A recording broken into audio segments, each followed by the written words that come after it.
It's a deal that moves the ball in the right direction. It cuts the deficit without raising taxes by cutting spending in smarter ways than the across-the-board approach. A lot of our members were worried about all the defense cuts. We're stopping the military from cutting further, and we're cutting spending in smarter ways on autopilot programs that have been untouched for years by Congress. And we're doing it in a way to make sure that there's no tax increases and that we actually lower the deficit versus doing nothing. That was Congressman Paul Ryan sounding optimistic about the bipartisan budget deal struck with his Senate counterpart. It's the first one in years. But the agreement is already facing opposition from the more conservative members of his own party. Texas Congressman Louie Gohmert joins us now to talk about it. Hi, Congressman. Hi, Allison. How do you feel? Good to have you. How do you feel about this budget deal? Well, I appreciate so much Paul's great work. He obviously had a thankless task before him. He's extremely competent. But the problem is that when the Budget Control Act was passed, I was not for it. I didn't think sequesters were a good way to make appropriate cuts. The military should not have been decimated the way it was in that bill. But it actually made cuts for a change. And what we were told back then, Allison, was that this is the starting point, that not only would this be a start in bringing down our growth of government, but it would actually be the starting point and we could continue to cut in future years.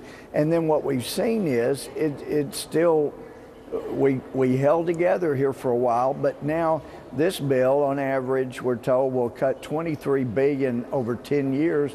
Most of that's in the out years, not this year. And if you look at that from the standpoint of even on average, $2.3 billion out of, say, very roughly a $3 trillion budget, you're talking about, oh, good, we save about 3 thousandths of a dollar. So Congressman, I mean, basically what I'm hearing you say is that it doesn't go far enough for you. Now, remember, this bill... Well, no, wait a minute. It's not a matter of how far it goes. It's a matter of preserving the very minimal overall cuts that were made before that we were told we would build on. And one of my big concerns, and I'm sure it's a big selling point for Democrats, is, look, we've been trying to bust the sequestration cuts that were made, and I agree the military shouldn't have taken the biggest cut. They've been cut dramatically. But for Democrats, the great selling point is, look, this gets the Republicans to give up on the little bit of cuts they've already made.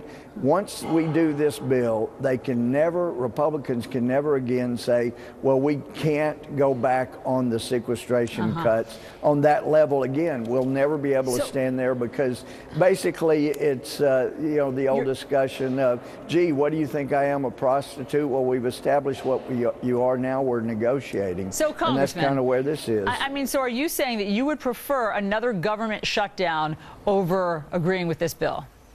No, I don't want to shut down at all. And once people take an objective look at what happened, we compromised over and over and over 3 times, including just finally capitulating. Look, here are our negotiators. You appoint yours, Harry Reid. He wouldn't even bring that to the floor. So he wanted a shutdown. He got a shutdown. It didn't appear as good as he thought it did. Right, but now we want to negotiate. But we agreed on the sequestration cuts. We agreed on that level. I'm okay with moving things around. I think that's a great thing. Let's move it around and be more wise in where we make the cuts.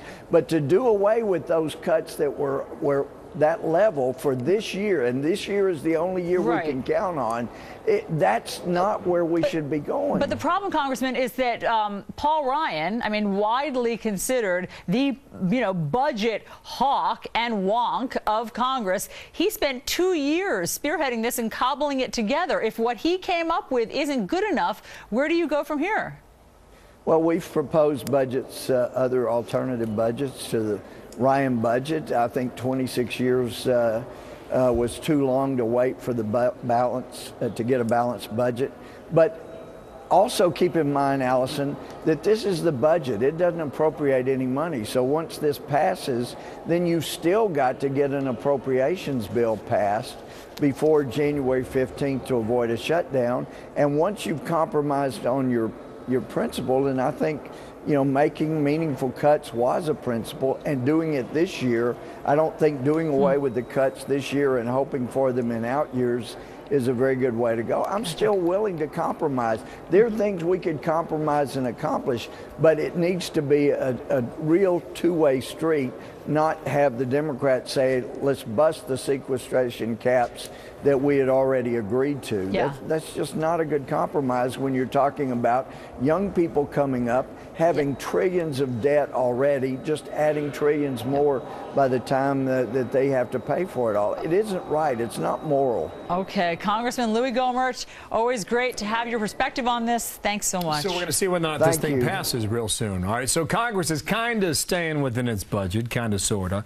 So we want to know, Camerata. Are you staying within your budget this Christmas? Is that me or you? Anyone. Anyone can answer. Right on. Send me a tweet at Bill Hemmer this hour. And to me, at Allison Camerata. We'll read them later in the program.